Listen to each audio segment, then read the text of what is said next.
Now we are doing the 3-digit numbers, so fundamental counting principle makes sense that we would have 3 decisions. Do we have any restrictions? No. Without repetition. Not repetition isn't really a restriction. Is there a restriction on one of those digits? No. No? Is this a 3-digit number? What happens if I add a 0 in front? Is that a 3-digit number? Or is that still 92? Okay. So the fact, we're going to define this a little bit. When it says a number, this is not a number. The number is 92, and that would be a 2-digit number. Okay. You could have a 3-digit code that's 092 if you had to punch that in to get into a, get in through a locked door or something. That could be a code.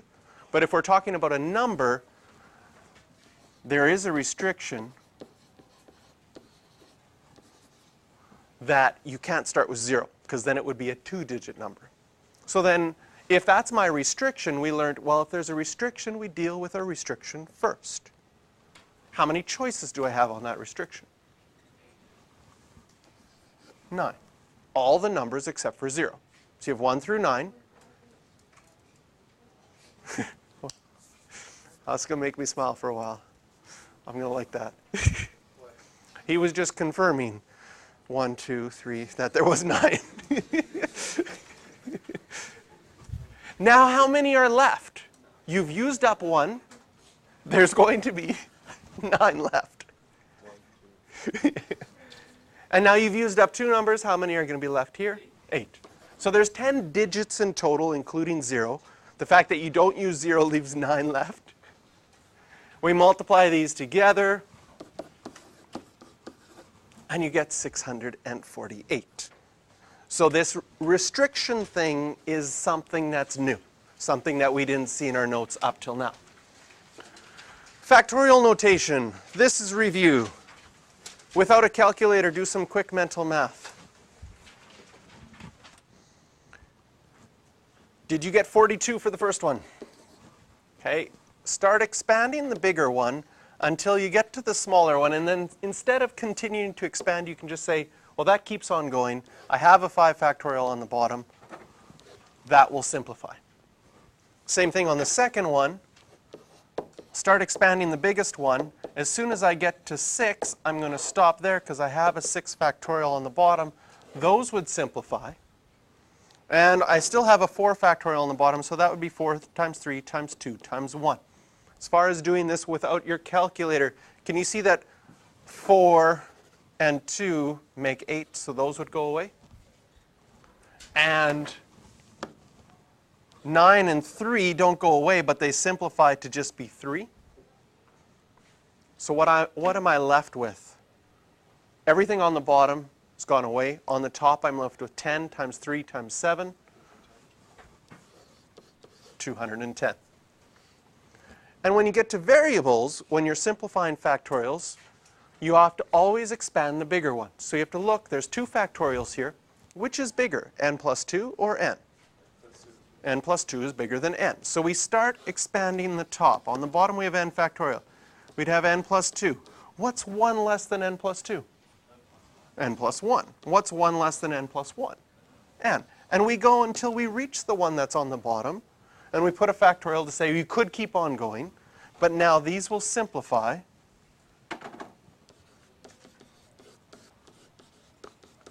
And you're left with n plus 2 times n plus 1. Now, factorial notation is used for permutations. We've seen permutations already as well. A permutation is where the order is important. You're arranging a certain number of objects in a certain order. Yes?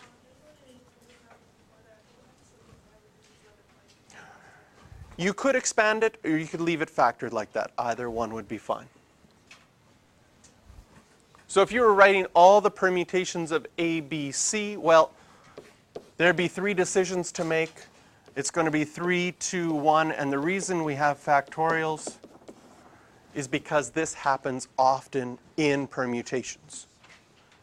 Because in permutations, you have a certain number of objects, and so once you've used one up, there's no repetition, and it goes down from there. We've seen this formula already, the NPR formula. You remember that as far as connecting to our fundamental counting principle, the R is the number of spaces,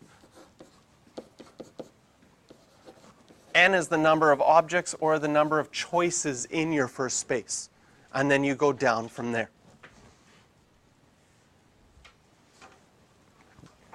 Now, if you had N objects and N spaces, so for example, 5p5, does it make sense that that's 5 factorial? 5 spaces starting with 5?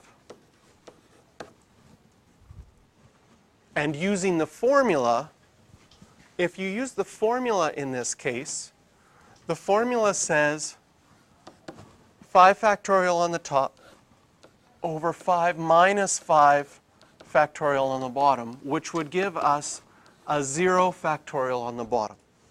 Now, 0 factorial doesn't fit the pattern of everything else, but we learned that by definition, that's equal to 1. And that's the reason why it's equal to 1. It's so that this formula makes sense and works in all situations. Was 0 factorial of that rule created before or after the formula being formed? I would say it was created after the formula to make things work. Makes sense. So here's an example where we could use the permutation formula or we could use spaces. Again, I like the spaces because it makes sense. If we're choosing, if we want to pick 4 pieces of music, you would have 4 decisions to make, right? Here it says the order matters. How many choices would we have for our first song? 10, then 9, then 8, then 7, right? I always like it when they play O Canada right in the middle of the concert. Yes. Like, Maybe we should have 9. this is the same as 10p4. You have 4 spaces starting with the number 10. And you could type that into your calculator. We're not going to worry about the numbers right now. How many permutations are there of the word math? Well, there's 4 letters. You could think of 4 spaces. 4, 3, 2, 1. This is the same as 4 factorial, which is 24.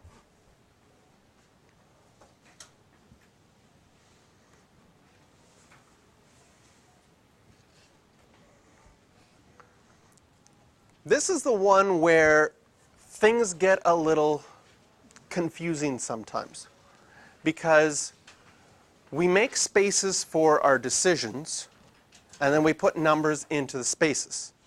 In this question, 5 people come from math help and there's 12 desks. This is hard for students because you want to do 12 spaces because you're used to putting students into desks. You're not used to putting desks into students, right? Maybe. But here we have to remember that our spaces, they represent decisions. So student number 1 comes in. That student has to make a decision, where am I going to sit? How many choices do they have? 12. So we're putting the desk into the student, not the student into a desk. And each of the other 4 students that come in also have to make a decision. The next student has 11, right? Because generally during math help, it's not appropriate to sit on each other's laps. Okay? And then 10, then 9, then 8, especially if there's 5 of you all clamoring for that front row desk. They can all sit each other's lap. Yeah. This is the same as 12 objects. The objects are the desks. And you need to pick 5 of them for the 5 students to sit in.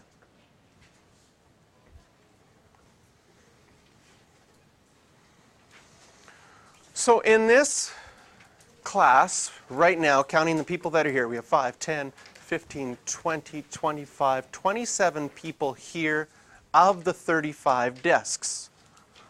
not counting this one that's just miraculously been gifted at the front. So if I just count the 35 desks, there's 27 people here. How many ways could this be done? 35p27. This is where the formula is nice, because if you use spaces, we have 27 decisions to make. It would be annoying to write that out. Okay? And then it would be annoying to put all those numbers in, 35, 34, 33, and so on. So this formula is nice, and there's a place for it on your calculator. So 35, hit the math button, go over to probability, and you can see that the second one is NPR. If you have the newest version, it goes down like this, 35p27. Wow. That's how many different seating plans. If I decided before January, I'm going to write out all the possible seating plans on pieces of paper, and you just have to pick one from the hat, this is how many I would have to write out. Do you know how big that number is? It's 2 by 35. So 2, 5, 6, 3, 4, 5, 6, 7, 8, 9, 11, 12, 13, 14, 15, 16, 17, 18, 19, 20, 21, 22, 23, 24, 25, 26, 27, 28. Okay, that is an approximation of how big that number is. That is a lot. So some years what I do is I say 100% on this unit test if you can guess the seating plan. I go to my seating plan and I make it random, and then everybody starts guessing. And then usually I pick one person where I lie to them, and I've got the seating plan and they're going through, and I think, yeah, you've got it all right so far. And then, but I'll just, that's a little bit mean, a little bit fun.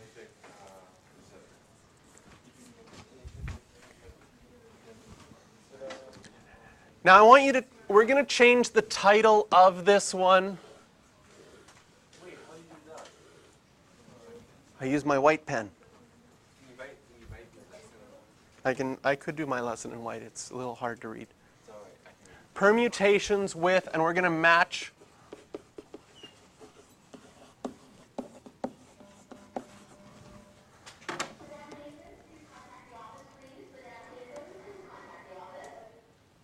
It's like it was always there.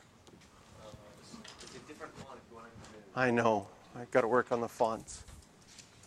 Permutations with identical objects. So we've seen this as our Mississippi. Here's egg and Assissippi. We find out that normally, if it was all different, it would be 3 factorial. But since we have a repetition of the 2 G's, we have to divide by 2 factorial. Simplify this, we would just get 3. For Assissippi, 1, 2, 3, 4, 5, 6, 7, 8, 9 letters, 9 factorial. We have 3 S's, so we would have to divide by 3 factorial. We have 2 P's and 2 I's. And so we always divide out by what we're repeating.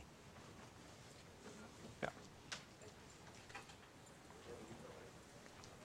So where do identical objects show up? Well, they show up in these word type of problems, but then you have to be able to recognize when is there a question where we have an order. Yeah, I can go back. Where do we have questions where we have things that are identical that are repeated?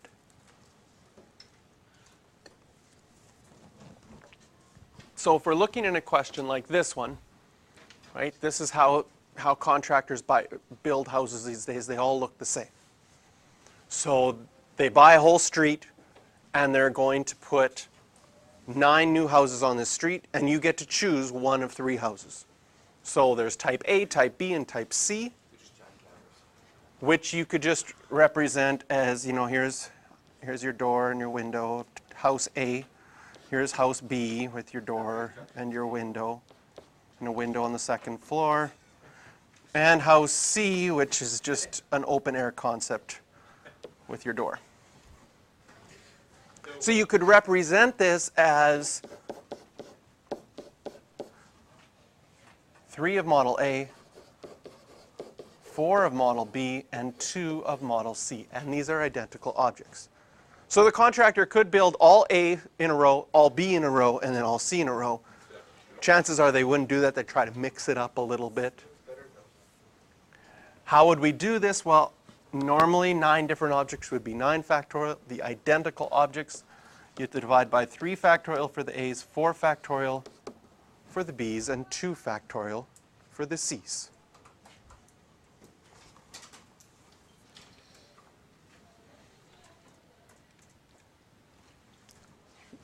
Try this one. We've done one of these already. If you drew a diagram for this one, 6 blocks east and 3 blocks. He lives 3 blocks north and 6 blocks east of school. So that means the school is here. His home is over there. How many different ways can he walk home? Well, when he walks home, he's going to have to go north 3 times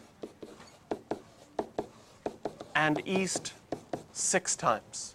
So this can be seen as an identical objects question because every time you rearrange those letters, you get a new route home.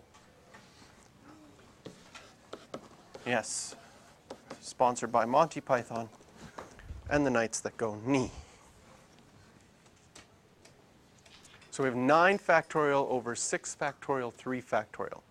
The other way you could do it, which we've seen before, is that counting method, where you say, if I'm starting here, there's only one way to get to each of these intersections. There's only one path. But this one, there'll be 2 paths, and you're always adding up the previous paths.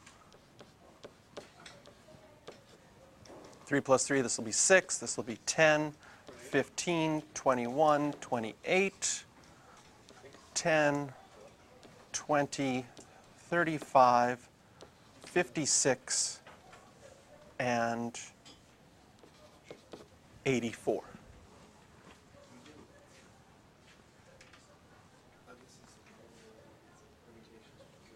And that should be the same number you get when you do 9 factorial divided by 6 factorial, 3 factorial. No, for the test coming up, there's just the review in the book and the questions in there. There's no additional questions. Yes? That's in the end of this unit.